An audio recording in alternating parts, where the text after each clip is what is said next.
Howdy folks, and welcome to the Salt Mines Discord Q&A for, it's July. Stop and think about that for a minute. As usual, this happens on the first Sunday of each month. Welcome to everybody who's here live in the chat. If you're watching this as an episode of Mingles and Jingles on Monday, then I hope you all had a great weekend. Forget it, because it's Monday. And welcome to another episode of Mingles with Jingles. I've got a sponsor for this week's episode, so we're going to have a quick word from our sponsors, and then we will crack on with the Q&A. Today's episode of Mingles with Jingles, sponsored by Saley. Go to saley.com/jingles and use code JINGLES to get an exclusive 15% off your first purchase. So, what is Saley? Well, it's an eSIM service app brought to you by the people who do NordPass. And if that doesn't mean anything to you, well, if you've ever been abroad or you badly needed an internet connection with absolutely no Wi-Fi spots in sight, you'll understand what a difference having a local SIM card can actually make. It avoids having to pay those horrendous roaming charges levied by your phone provider. The problem, of course, is you can't get a local SIM card until you actually get there, which involves standing in line at an airport, or even worse, taking your chances with the shady sellers standing in line outside the airport. Saley removes the stress and most of the expense from the whole operation. You pick your destination from one of over 150 countries available, you pick your data plan, and you pick the price that suits you, and you can set it all up before you even get on the plane. I really kind of wish something like this had been available when I retired from the Navy and treated myself to a trip to New York. I'd never actually been to the USA during my 22 years in the Navy. I'd always managed to either leave a ship before they went to America or join a ship just after they came back from America. So when retiring from the Navy, I treated myself to a 2-week stay in Manhattan, which was fantastic. I love New York. I've been there a couple of times. It's always great. What wasn't great was trying to leave New York, because I'd been happily using my debit card for all kinds of things during the 2 weeks that I'd been in Manhattan. But on the day that I tried to check out of the hotel and return home, the bank suddenly decided that suspicious activity had been taking place on my card and they blocked it. Which of course meant that I had to phone the bank, because internet banking wasn't a thing in 2011, in order to get the block removed from the card and be able to pay the hotel fees and then go home. And of course, I hadn't set up international roaming on my phone. I just didn't use it while I was away because, oh my god, that was expensive. So I had to use a payphone from the hotel lobby, and that was even more expensive. Let's just say that something like Saley would have been extremely useful back then, and it's extremely useful today. You don't need to wait in line at an airport to get a local SIM card. You can avoid scammers selling fake SIM cards outside train stations and airports. You can reduce and even eliminate roaming fees entirely, and no more wandering around looking for a public Wi-Fi spot, because with an eSIM, you're permanently connected. All of these benefits and more can be yours just by going to saley.com/jingles and using code JINGLES, or just clicking the link in the video description and get an exclusive 15% off your first purchase. And we're back, so that's the bills paid, and now we're going to crack straight on. I don't have any actual announcements, at least if I do, they're clearly not important enough for me to remember them. So we'll crack straight on with the questions. And the first question this week comes from Battlefield Bloom. He says, "Good morning, Jingles. For over 10 years, I've been a follower of your channel, and I'm grateful for all those years of entertainment. You are very welcome. Anyway, have you watched that Zippang anime? Modern Japanese destroyer goes back to World War II, like in the movie The Final Countdown. Great movie, by the way. It hasn't aged particularly well, but the air combat scenes are really, really good. Apparently the Tomcat pilots they found it really difficult to slow down enough to be able to not zoom past the zeros. And actually, no, I haven't seen it, but it does sound good. Also, because you like cooking, could you recommend a good dish you've recently made? Actually, last night, because Rita's gone to Portugal for a couple of weeks in order to renew her passport. Why would you need to go to Portugal to renew your passport? Don't they have an embassy in Britain? Yes, they do, but the embassy is so crap, it's actually faster to go to Portugal to do it than to waste your time at the embassy. But what this means is I'm really struggling to cook for one person. I don't know how to do it. So last night I made a pasta meatball bake. And the good thing about that is you can eat half of it, stick it in the fridge, and then have the rest of it the next day. And it's really, really simple. You just fry up some meatballs, you boil some pasta. I blended down some tomatoes to make a tomato sauce, a load of cheese, some ricotta, a bit of cheddar. Stick it all in a dish. cover it in cheese and breadcrumbs, whack it in the oven for 20 minutes, and done. And it's a cheap and really, really tasty meal, and it's ideal for putting the leftovers in the fridge and having them again the next day, which is what I will be having for my lunch as soon as we've done with this. So that's my recommendation. Pasta meatball bake. It doesn't have to be meatballs. I mean, tuna works fine as long as you like fish, I suppose. But yeah, simple, cheap, and really tasty. Next question comes from Yalara. Hello there, O mighty lord of the salt mines. Well, hello there, Yalara. A few months ago, Warhorse Studio published the trailer Kingdom Come Deliverance 2, which should come out by the end of this year. Are you interested in playing it? I am, actually. I played the first one, but for some reason I can't remember specifically what. It was nothing to do with the game itself. I think there was something else going on at the time, but I never really stuck with it. It was a very, very realistic depiction of Middle Ages life, as well as combat, but life in general in Bohemia, which, as I'm sure many of you know, is modern-day Czech Republic.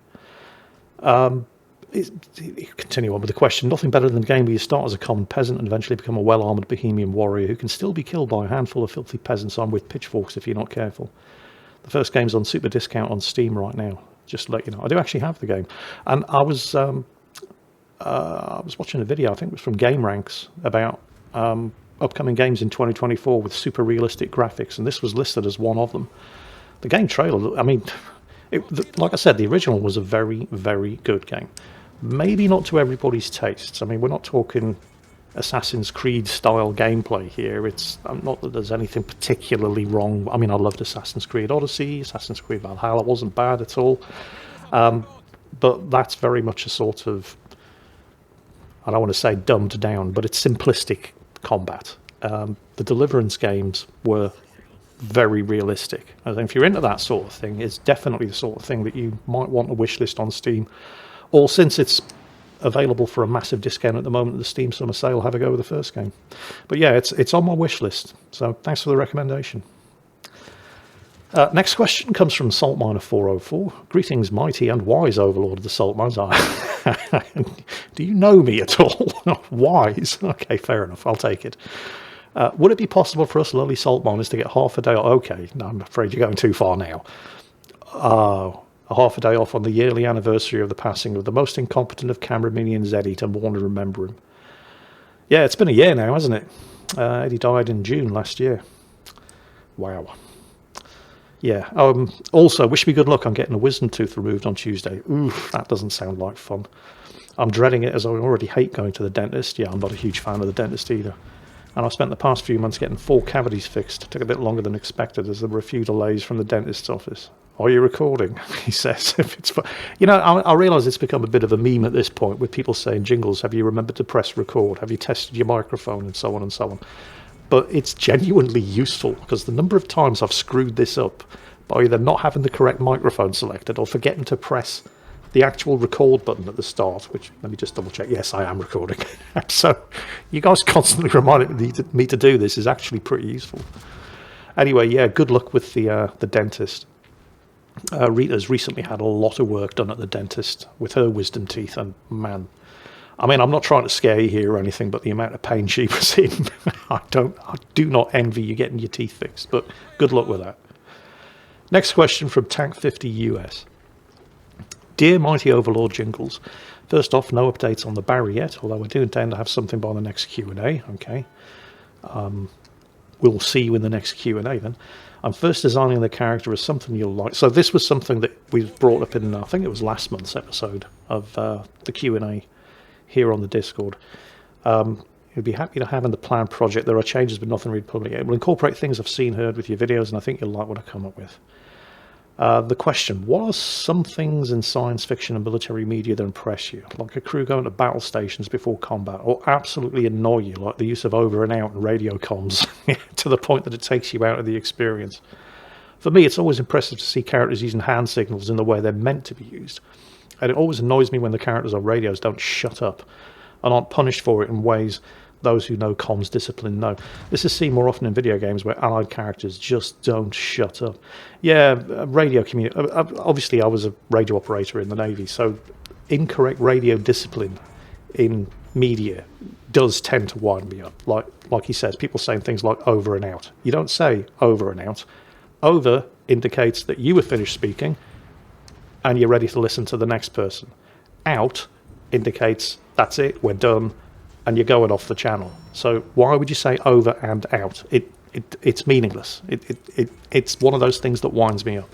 Another thing that winds me up, the otherwise excellent Star Trek Strange New Worlds, which I haven't watched, but I've watched plenty of clips of on YouTube, and it does seem like a remarkably not completely shit Star Trek show, which is not something that we've come to expect in the last 5 or 6 years. But one thing that really does wind me the hell up is people interrupting the captain and calling him Chris. He's the captain. You don't refer to the captain. I mean, I've had officers and senior rates who, well, not so much officers, but definitely senior rates, like the Chief Communications Yeoman, for example, that you would refer to in the communications office by his first name, as long as he was okay with that. But never in front of an officer, and certainly never when things were getting serious. Right at that point, it's time to be professional.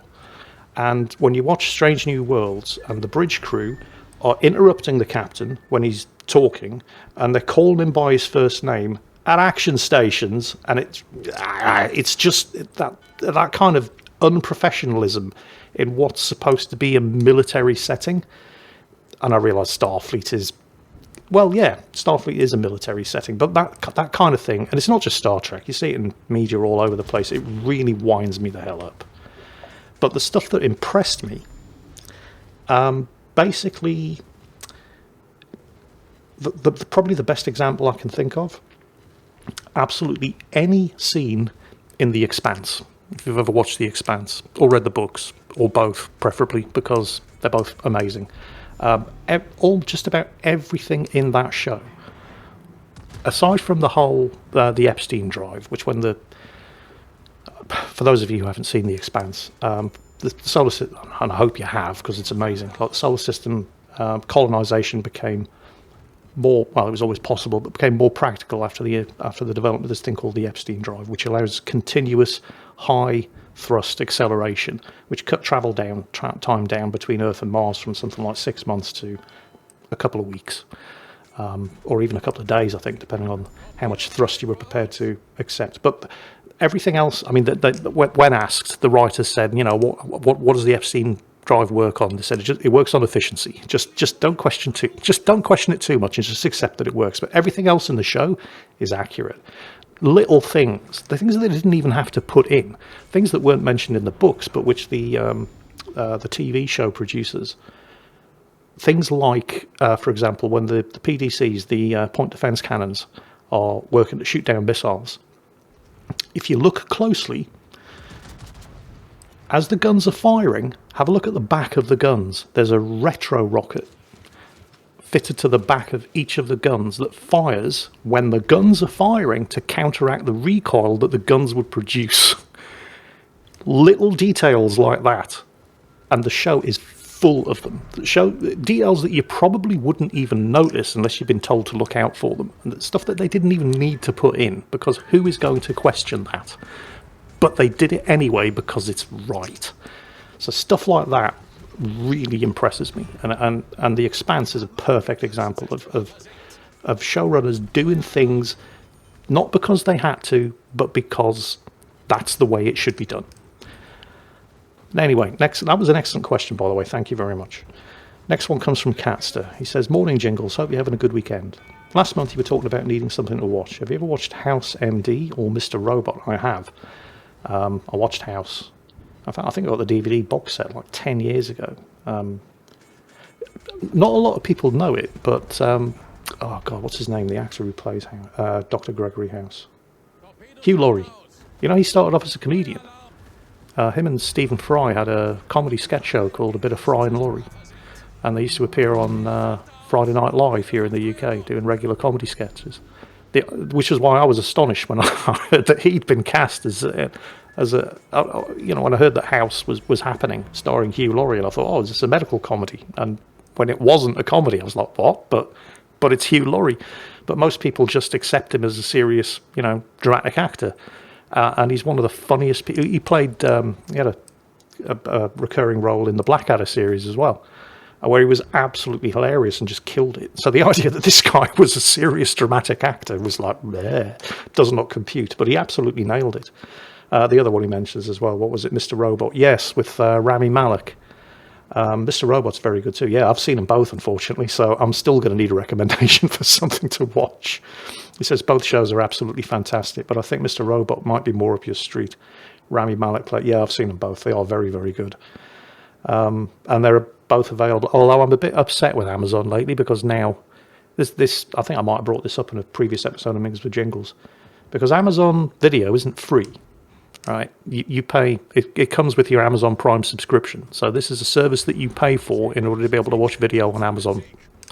And now they're putting adverts in, unless you're prepared to pay more in order to watch the stuff that you're already paying for without adverts. So you're basically paying for the privilege of watching Amazon's advertising, and it's really winding me up.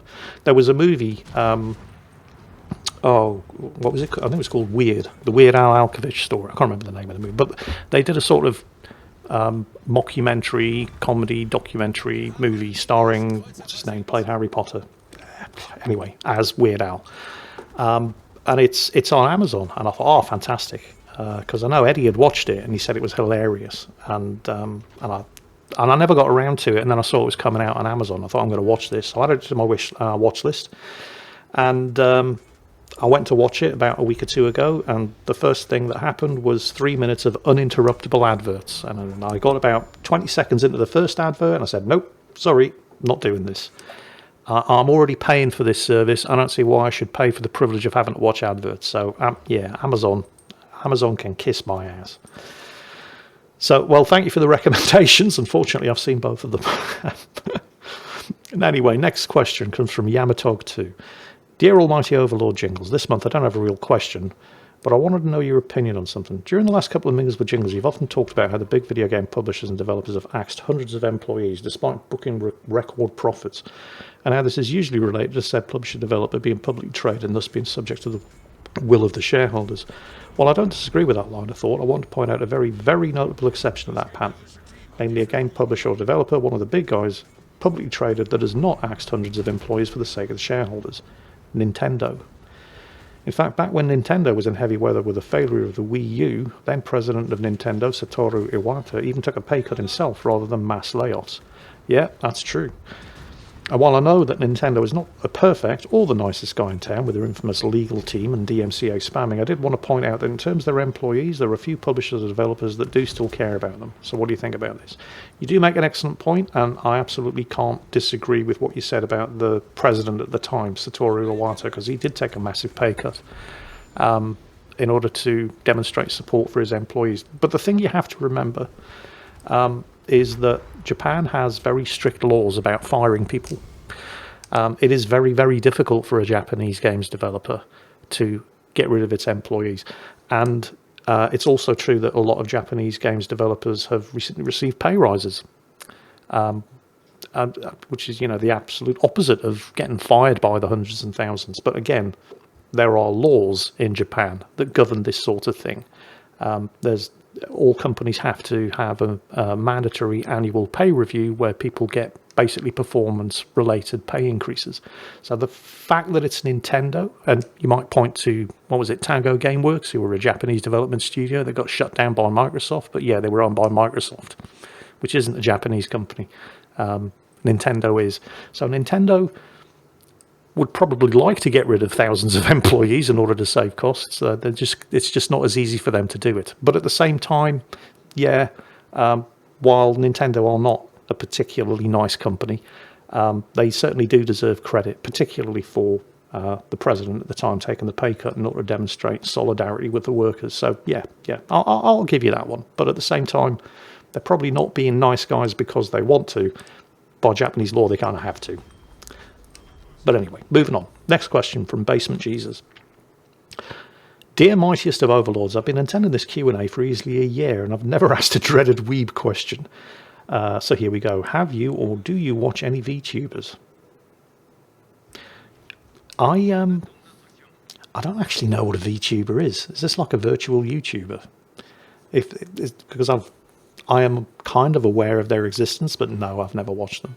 Didn't World of Warships do some collaborations with VTubers where you could get a VTuber captain for the ship by completing a bunch of questions? And it was weeb stuff. But yeah, you clearly know more about this than I do, so I'm not actually able to answer this question for you in great detail because I'm not entirely sure what a VTuber is. I mean, I could edit this video out and Google it and make it sound like I know what I'm talking about, but I wouldn't be fooling anybody. So yeah, sorry, no. Wow, we're rattling through the questions this week. Okay, Sir Blake, Mingles with Jingles, episode 8th, the 3rd of June 2013. Original question, who's the most famous person you've ever met? During the First Gulf War on HMS Brazen, Jingles met Prince Charles. Prince Charles was the skipper on a minesweeper ship, HMS Bronington. Your CO, James Rapp, was the navigating officer. That's right, yes, when he was on Prince Charles's ship. He was Lieutenant Rapp at the time.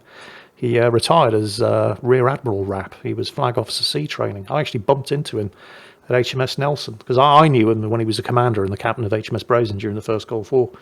And he wasn't a bad person. He was, as captains go, I've definitely had worse. He was one of the better ones. And I was walking around HMS, and I forget what I was doing or why I was there. Well, I worked there, so that's why I was there, but I forget what I was doing, and I saw this Admiral coming, so I went to salute, and I thought, holy shit, that's James Rapp. And he actually remembered me, although it would be difficult to forget me, because the very first words I said to the man when I had just joined HMS Brazen during the First Gulf War, I bumped into him in the wardroom flat and said, "Oh, you must be the skipper." He said, "I am the captain, young man." And so he remembered that. And I congratulated him on promotion to Admiral because he was a decent bloke.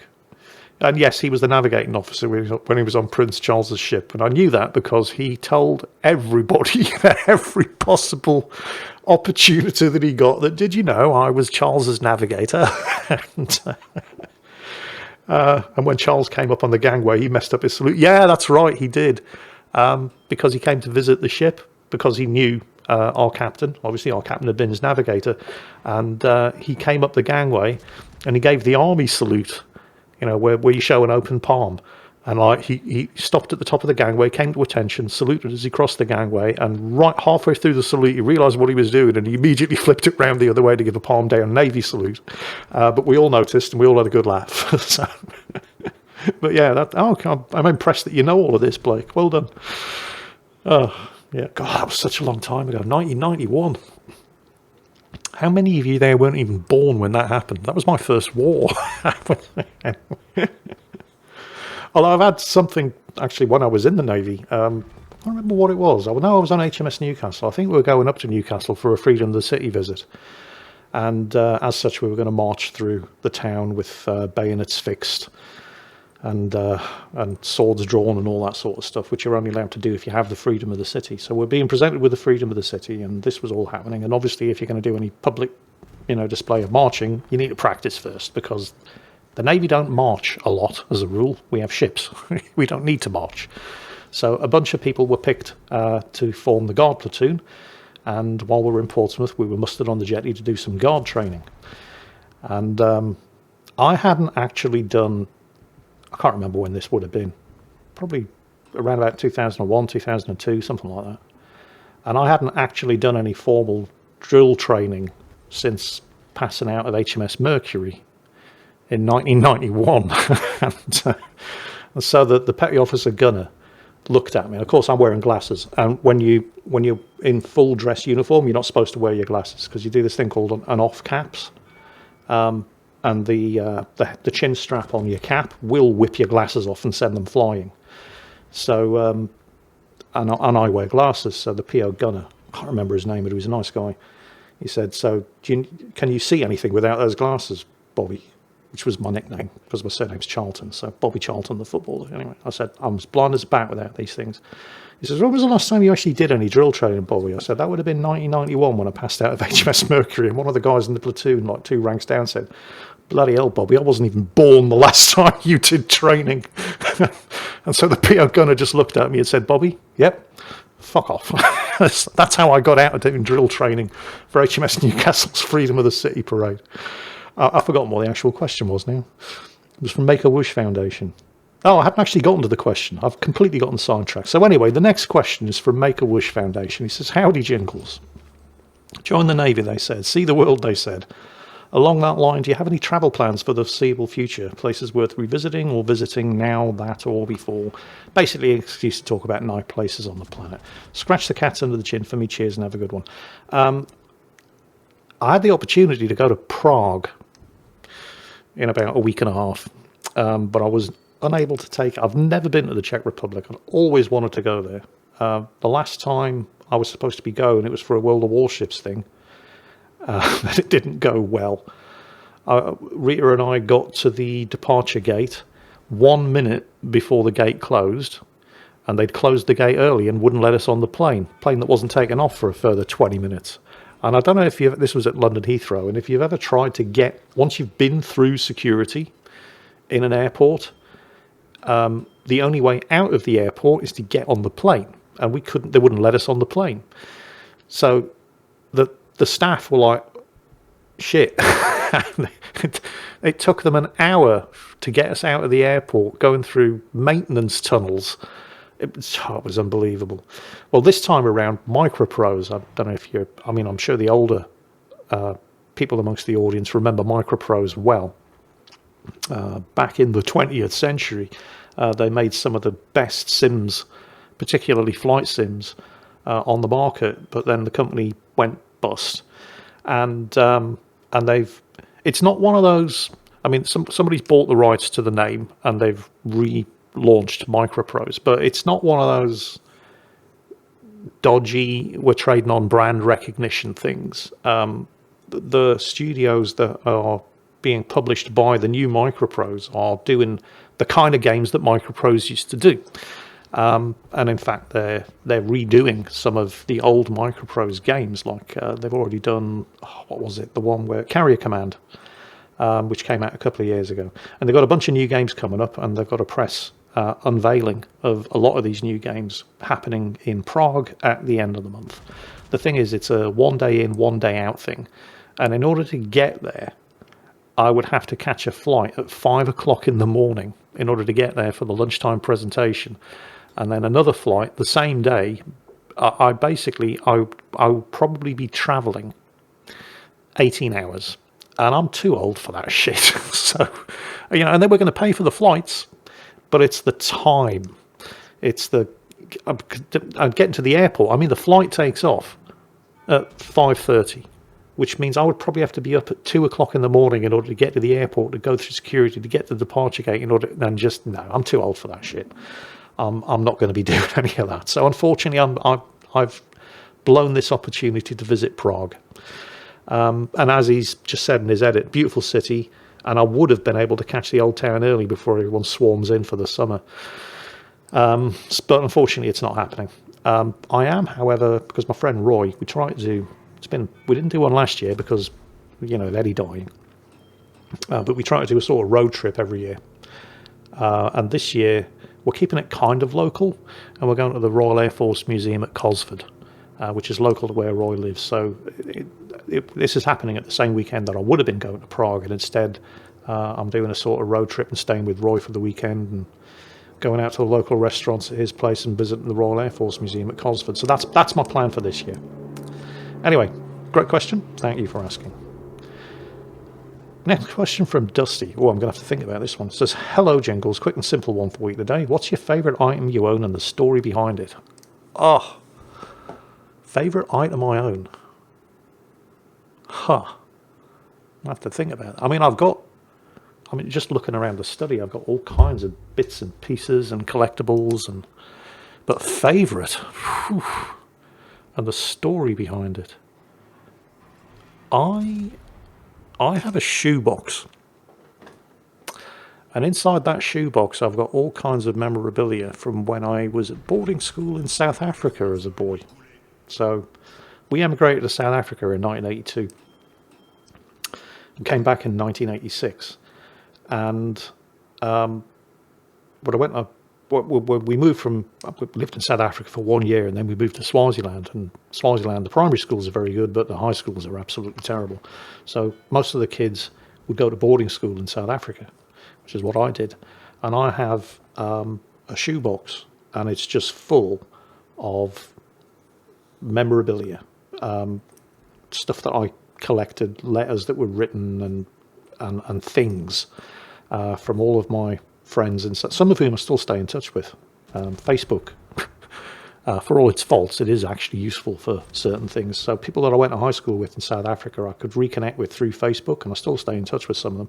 And I've got a whole bunch of like keepsakes. That's what we called them. When we returned to the UK, all of my friends gave me a keepsake, something to remember them by, and this shoebox is full of them.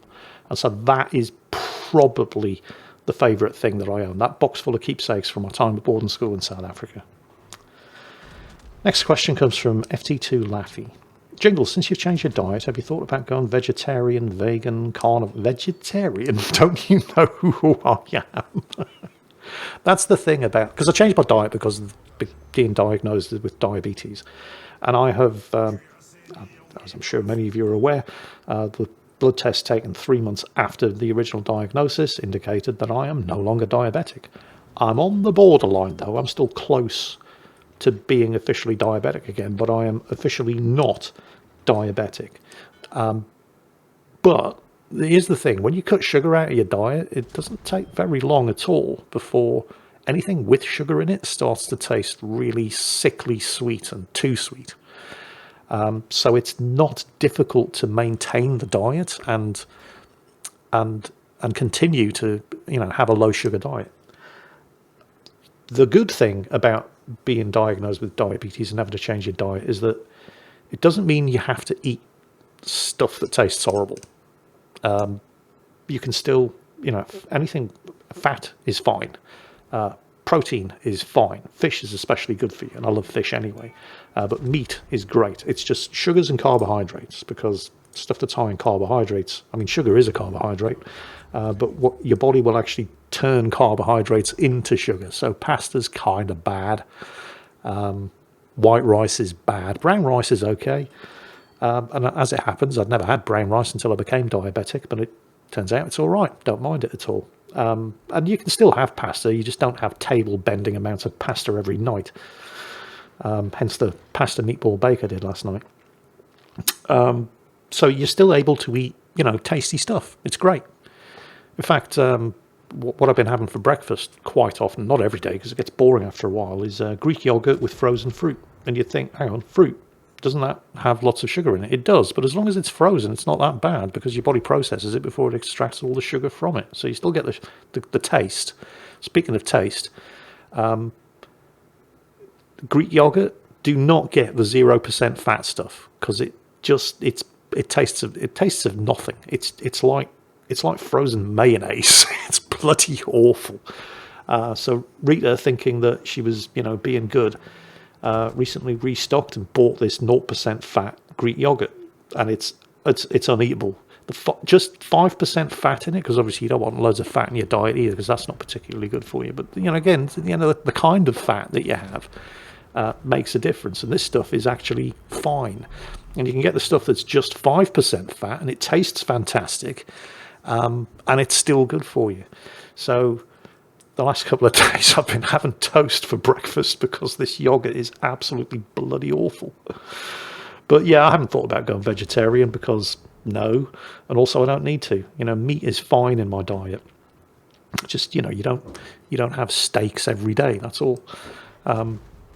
Carnivore, yeah. I'm not. Again, I have a balanced diet that is healthy for me. I just cut out the sugar. There's still certain amounts of sugar in just about every food that you have. You just don't add sugar to everything. So you don't put sugar on cornflakes, for example. You don't drink full-fat Coke and stuff like that. And I don't miss it. Although I do occasionally get a bit of a craving for chocolate. But even then, you can get like the 90% cocoa chocolate, which is all right as well. And I like dark chocolate. So it's you don't need to radically change your lifestyle in order to have a healthy diet. That's what I'm saying. You certainly don't need to go about any specific diets like the keto diet, for example. You don't need any of that. Just cut out the sugars and you'll be fine. Next question comes from Airline Clay. Dear Rear Admiral Jingles, Lord of our hearts, what do you think about the FE 4005 having been restored to running order? And if there was a particular tank or armoured vehicle you'd want to see put back to good order, what would it be?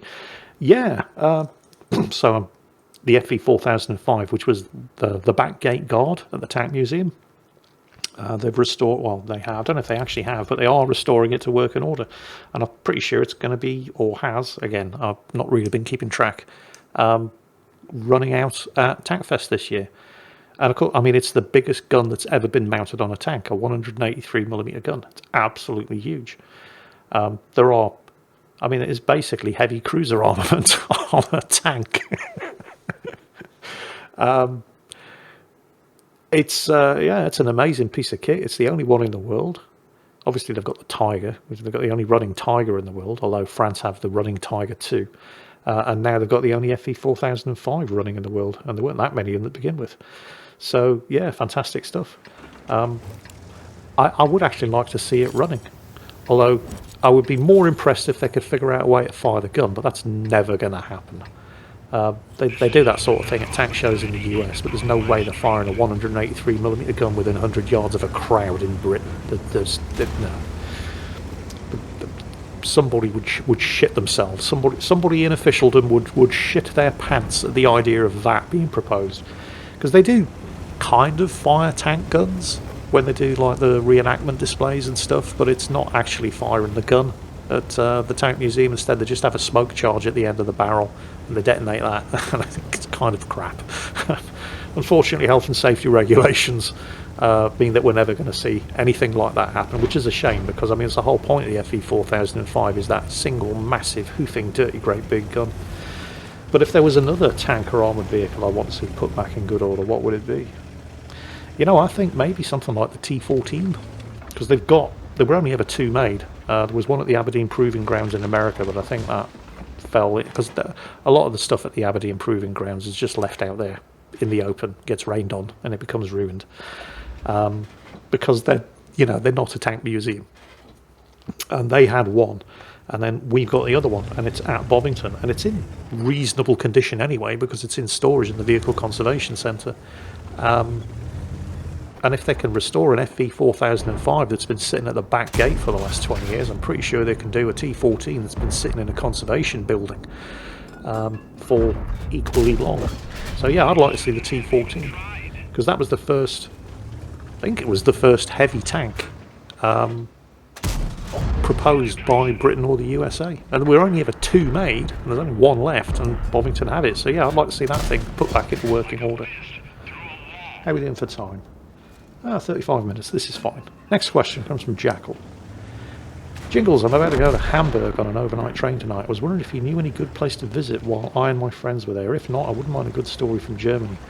If you have one, I've never been to Hamburg, which is unusual, because as a port, it's one of those places in Europe that the Navy does tend to go, and I know the Navy does go there, but I never have. The only thing I know about Hamburg is from watching an episode of Travel Man, which is I can't remember who does it now. I think it's the comedian Joe Lycett, but it used to be the comedian Richard Ayoade, who some of you may know as Moss from the IT Crowd. And the idea of the show was that they'd go for a weekend break. Him and another celebrity would go for a weekend break to a place, and him and Bob Mortimer went to Hamburg, and the weather was horrible. It rained the whole time, but they had a great time. And I can't remember. I might be thinking of a different episode, but there's a place. I sincerely hope this is Hamburg, because otherwise this recommendation is going to be 100% useful. But I do seem to remember that there was a place which is now a museum that you can go into. It was like the top floor of a building somewhere. The elevator would not go all the way up to the top floor unless you had a passcode, because it was a secret police surveillance centre built on the top floor of a building in the city, and it's been preserved. And you can go there now and visit it as a sort of museum trip, and it looked fascinating. So I saw this on an episode of Travel Man. I sincerely hope it was the episode where Richard Ayoade and Bob Mortimer went to Hamburg, because it was one of the more interesting things about that episode, it was definitely somewhere in Germany. I can't remember the specifics, but yeah, if it is Hamburg, you should definitely check that out. Apologies that I couldn't be more precise. Okay, so anyway, next question from Volker802. Morning, old man. Well, yeah, if the shoe fits. Can you recommend any Victorian era themed stories, whether in video games, movies, books, etc.? I read the Peshawar Lancers and I personally like it. Not technically Victorian era themed, but the original BioShock, if you haven't played it, is kind of close, sort of-ish, and is excellent. And you can probably pick it up for an absolute bargain, even if it's not in the Steam Summer Sale. It's years old, so it ain't going to cost much. You know, it's not a Ubisoft title. They don't charge full price for something that came out 10 years ago. So you can probably pick that up really, really cheap. Something that definitely is Victorian era themed, and which for some bizarre reason I was thinking about last night. The game, Space 1889, which is like steampunk, what if during the Victorian era we had interplanetary travel. So steam-powered spaceships and all this sort of stuff, and colonising Mars and the various different colonial powers fighting on Mars and all that kind of thing. That was really, really good. And of course, the John Carter. Sorry, I forgot how to speak English there for a second. The John Carter books, not the movie. Oh, I was watching something. Speaking of movies and Disney movies, because John Carter was a Disney movie, and the abject failure of basically every Disney movie since the Pirates of the Caribbean. I was watching a video on YouTube the other night, and this was just so typical of movie executives, because basically Disney haven't had a hit movie since the Pirates of the Caribbean. So John Carter failed. The Disney Star Wars movies have been utter train wrecks, and then the River Cruise movie with The Rock, Dwayne Johnson. Anybody remember that? Another massive flop. What happened was that Disney executives were looking at how they'd had nothing but failure after failure since, well, relative failure after failure since the massive success of the Pirates of the Caribbean movies. And so they were trying to replicate, you know, the lightning in the bottle that was the Pirates of the Caribbean movies. And the conclusion that they came to, I'm not making this up, right? The conclusion that they came to was that the Pirates of the Caribbean movies were successful, not because of the casting, you know, not because of the actors, not because of the director, Gore Verbinski, not because of the writing, or any combination of these factors. They came to the conclusion that it was successful because it was based on a theme park ride. And that's where the River Cruise movie came from. After the failure of John Carter and everything else that had gone horribly wrong since the Pirates of the Caribbean, they decided they needed to make another movie based on a theme park ride, because that's why Pirates of the Caribbean was successful. And so they sank $220 million into making the River Cruise movie, which was based on the River Cruise theme ride at Disneyland. Unsurprisingly, it didn't do very well. Who are these idiots in charge of pitching projects at Disney? I think I'm starting to see a reason why their moves have tanked in the last 10 years. Anyway, where are we? How are we doing for time? Yeah, we're coming up to the end of this one, but we'll try to crack out a few more questions before we put this one to bed. Bia326. Greetings, Overlord. What is your 40k army and why? I've been a fan ever since Quickie Baby recommended me. Do you still talk to him? I do speak to Quickie Baby occasionally, and may you be our Overlord for many more years. I do not actually have a Warhammer 40,000 army. I used to. I have a whole bunch of Warhammer 40k miniatures, which I just painted because, not because I was putting an army together, just because I thought they were interesting miniatures and I'd like to paint them. Back in the day, though, I had, well, my first, and it was never really an army, I like the idea of Tyranids, the really, really, really early Tyranids. Like, the only things you could get were a blister pack of Tyranid warriors. In fact, I think they'd probably be called, I can't remember what they are nowadays, but the really shitty ones that come with guns and they just run around. They look like kind of velociraptors, and they come in horde. size squads. You know, they really that was the only, they were literally the only Tyranid models you could get, and I bought them and waited years for them to make more and actually produce a Tyranid army, and they never did. So then I got Space Wolves, which are my all-time favourite Space Marine chapter, just because they do not give a shit. And then I went Imperial Guard, and I still have a soft spot for Imperial Guard. I've probably got more Imperial Guard miniatures and bits and pieces than anything else, even though I still don't have enough to make a full army. But I've got a whole bunch of things that, you know, I have a pile of shame that I have never gotten around to painting. I had ideas for making dioramas with like an Imperial Guard fortification being swarmed by Tyranids. So I've got all the models for that I never got around to even assembling, let alone painting. Which I suppose, you know, that makes me an authentic Warhammer 40k painter, because everybody's got massive piles of unpainted miniatures that have been sitting around gathering dust for years. But yeah, that would be it. Originally Tyranids, but that never went anywhere because Games Workshop never produced more than one blister pack of Tyranid warriors. Then Space Wolves, which, you know, because they're great. And then Imperial Guard, because I just liked the idea of basic humans in this horribly overpowered science fiction setting. Plus they got lots of tanks, and so I could build an army based around armour. So that was the main reason why I like the Imperial Guard. And I refuse to call them the Astra Militarum. They're the Guard, right? They're always going to be the Guard. And I think that is where we're going to have to call this one, unfortunately. So my apologies, Steel Drummer. Although no, we're going to answer your question, and it's a very simple answer: yes. And I'm double checking, I am recording. Okay, we'll answer this actual question. What's your favourite orbital rocket or spaceship? This is going to be really quick. It can be real or fictional, maybe even one of each. It would have to be the Rocinante from The Expanse. I keep going on about how amazing The Expanse is, and I make no apologies for it, because it is the best science fiction TV show that I have seen since the reimagined Battlestar Galactica. In fact, I think it's even better than that, and I love the reimagined Battlestar Galactica. So there we go. Yeah, the Rocinante from The Expanse, just because it's a proper, realistic, believable, working spaceship. And with that, I think that is going to be it for this week's episode of Mingles with Jingles and this month's Discord live Q&A. Thank you everybody who turned up in chat. Thank you everybody who posted a question. My apologies for anybody who didn't get their question asked, but I think we cracked through quite a few questions there. I think I've done better than normal. And if you're watching this all on YouTube, then I hope you enjoyed the video. And as always, take care, and I'll catch you next time.